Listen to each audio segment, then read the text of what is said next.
Welcome to the License to Lead podcast. I'm Patty Fay. This podcast is for physicians or anyone who thinks healthcare needs a transformation led by physicians. License to Lead means that physicians are charged with and must be in charge of guiding the vision and the culture of healthcare systems. Hello, everyone. Welcome to the License to Lead podcast. This is Patty Fay. This is episode number 38, and I'm joined today by my long-term colleague, Lynn Elliott. Welcome, Lynn. Well, thanks, Patty. I'm glad to be here. We are trying something new, and we will call this a Q&A episode. Specifically today, we're talking about influence and incentives. So we've collected some questions and feedback along those two themes. And as always, we want our listeners to know that the show notes provide a lot of information. And in this episode, we're also going to have a live link to download a tool that we use when we teach classes and we share with groups as we're working with them and coaching them on influence. We do want to broaden our audience, and we're trying some different things. So please do subscribe to the License to Lead podcast and share it and sign up for our newsletter. And you can do that on our website at licensedtoleadpodcast.com. Super. So, Lynn, we got a couple of voicemails from listeners. Why don't we play those, and then we'll have a chance to respond to those questions. And the first one is from Dr. Marian Mass. She is a pretty well-known influencer, so it's fun to get a question from her. I apologize for our funky audio, but here she is. Hey, Patty. How do physicians balance the need to lift other physicians, but calling out those who seem to have sold out and are no longer speaking for the Hippocratic Oath and our beloved patients?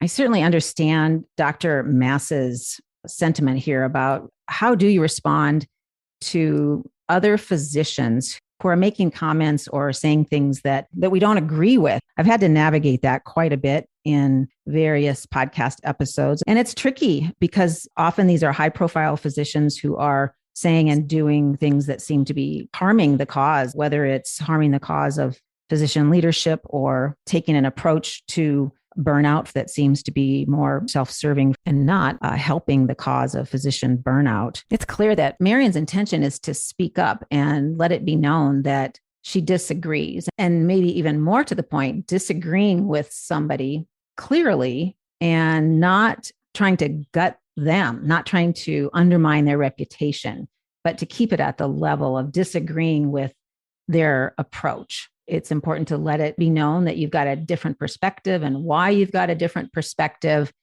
And whether it's the use of humor or highlighting something that the individual speaks about that you do agree with, I think that's a way to show some respect for the individual, while then going on to say, in this particular arena over here, I don't agree. And let me tell you why. Mm-hmm. And then that might be the place where you would incorporate some of Jay Conger's work on influence, where he has this 4-part model. We often use this when we're talking to groups very specifically about influencing in the workplace. And the 4 elements are credibility, finding common ground, providing data, and then connecting emotionally. We really spend some time talking about having credibility with the audience. And that's made up of 2 parts. One part is the expertise that you're seen as having, and the other is your relationships with the listeners or with the audience. It is really enhanced by listening, by demonstrating that you're willing to have your own mind changed. So that's a place to start to focus on the credibility element of Jay Conger's influence model. That's great, Patty. As we continue on this theme of influence, there's another listener question we got on the SpeakPipe app. Let's listen to that question. Hey, Patty, this is Linda Ray. My question would be, as we're in a world where we're more driven by RVU contracting, more so now than even 5 years ago, what kind of scripting can we use when we approach the people above us who make those decisions to justify changing that kind of pressure in retaining our physicians with some control over their schedule. Thank you. So I think this calls for us to talk a little bit more about the elements of influence. Before we do, though, I have to say that this question points to the larger issue that is the reason for this podcast in the first place. It's hard to overstate how important it is for physicians to be leading our organizations.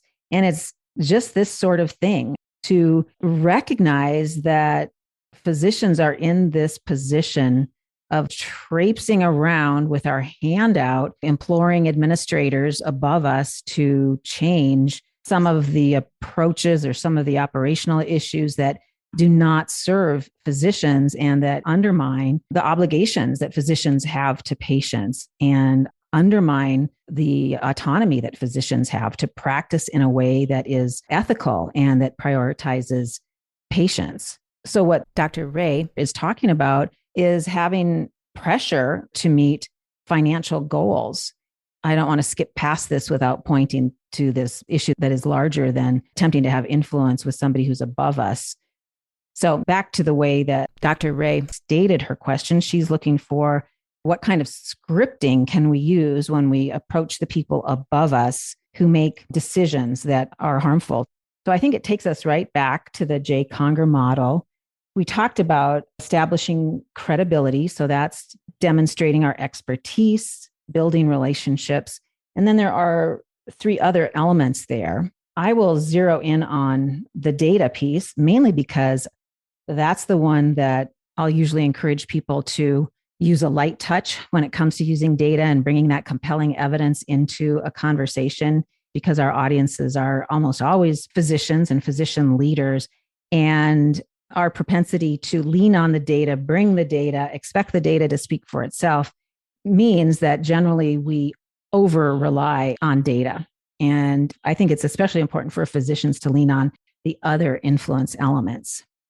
Well, that's right, Patty. And another thing that came to mind about data, when we think about compelling evidence, I think that we can be very inclined to just look for numbers, but there are stories and examples you can give, and that's also evidence. And that's important data to bring to your discussion as well. So when we say data, we don't just mean numbers. It's a great point. Yeah. You've talked about 2 components of influence, and those are credibility and compelling data. And the other 2 that I'll mention briefly are finding some common ground, or what's in it for me, being able to relate to how the other party or the other group is sizing up this situation and being able to speak to that in a meaningful way. What is practical for them? What are they going to be doing or changing? Finding that common ground shows that you're seeking to understand their concerns, and that is going to help you have more influence. And the last piece of the model is around connecting emotionally. And this is where you really bring your heart and you want to touch their hearts. This is another great place to use examples or stories to appeal to someone's values. So understanding what are the values of this individual or the group, what's central to why they're doing this work, and see if you can make a connection there. Connecting emotionally will be more energizing to you and your audience and more effective than just logic. Yeah, I think that's fantastic. And again, another reason to use stories. People remember stories. Right. That's right. Your influence may be resonating after the fact. I mean, sometimes your influence happens over some time. So that's a great point, to be memorable with that emotional connection. And I also wanted to say that when we work with this model in a classroom type setting or in a co-mentoring group, we'll typically be mapping this out. So we'll have a worksheet and ask people to write down these 4 elements and have a plan going into these conversations. And so influence like so many things we teach and talk about, will turn out better with a little planning. Excellent. Well, should we shift gears a little bit and talk about incentives? Alfie Kohn was the guest for episode number 35. And a colleague from Texas, Dr. John McDonald, summed it up for a lot of people. He shot us an email and said, quote, "Great episode, completely antithetical to everything I've ever thought before," close quote. We heard from quite a few people on this topic, and it was unsettling. It felt like it was really unsettling for people to recognize that this element of the workplace that is used incessantly is probably quite wrong-headed as far as trying to reach our organizational goals, and wrong-headed as far as trying to tap into the very best of what people bring to the workplace. I think that's exactly right. Unsettling is a good word. And we had another email that I'll read, Patty. This is from a physician in Colorado. This person says, "Hi, Patty. I listened to the incentives podcast. It was very good. It is very depressing that incentives are used in counterproductive ways. It seems like incentives may result in the lowest common denominator effect rather than boosting excellence. However, I would like your perspective for how best to motivate workers who do menial, mundane tasks. It seems like asking them to bring their own intrinsic value to the job and asking them to collaborate is a big ask, especially if they lack intrinsic motivation." Yeah, what are your thoughts on that one? From my perspective, there are two big risks of incentives. So we apply an incentive or a reward. And what we've done is basically take something that's intrinsically rewarding, for instance, creative tasks, or a teacher who loves teaching. And then Alfie Kohn's point was we apply an external incentive and their intrinsic motivation greatly diminishes or evaporates. So these are important, complex tasks. And really, the last thing we'd want to do is to rob people of that internal motivation with these important tasks. The second big risk, we apply an external incentive. Somebody in power tells somebody that if you do A, B, and C, you'll get this reward. In this case, we are removing their ability to determine what the outcome should be. So we hire smart people for their expertise. And then we have somebody, could be an administrator with absolutely no expertise. They are determining what the correct outcome is. And I think that robs us of all the possibilities that could be achieved by somebody who has expertise determining what's possible. Okay, so then back to the emailer's question. He says, okay, so what can we do to incent people to get these menial tasks done? This is what Alfie Kohn referred to in the podcast as stamp lickers. You're not going to suffer the worst casualty of incentives and rewards, which is that loss of intrinsic motivation in a really important or complex task, because there's none of that there to start with. So it's sort of insulting to imply that anybody would be intrinsically motivated to lick stamps or do some endlessly repetitive task. But on the other hand, as I try to channel Alfie Kohn on this topic, the right perspective might be that there could be some ingenious way to do this task. Perhaps there's some way that the workers could be invited to re-engineer the process and share in the benefits that might occur. So not a lot to lose by actually using incentives here, but you could be missing out on an opportunity to gain something, including some human dignity, if you engaged people differently. And that takes more work than just applying carrots or sticks. Well, what you said made me think of a couple of things. And one of them is to think about hygiene factors. And if you're not paying people fairly for doing the basic job, no incentive is going to help really make up for that. That's wasted energy looking for an incentive. So you need to pay people well.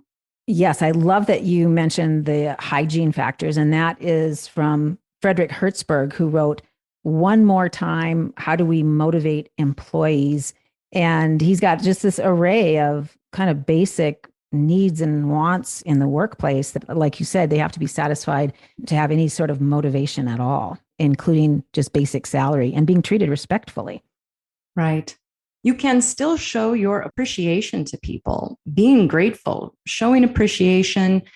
We talk about all the time, writing a note or expressing verbally your appreciation for someone. That is not an incentive. And we all need that. Yes. Appreciate and be appreciated. That's right. I wanted to read one more email before we wrap this episode, Patty. This email came from Carl Weiss, a great friend of the show, who, by the way, also encouraged us to try this shorter format.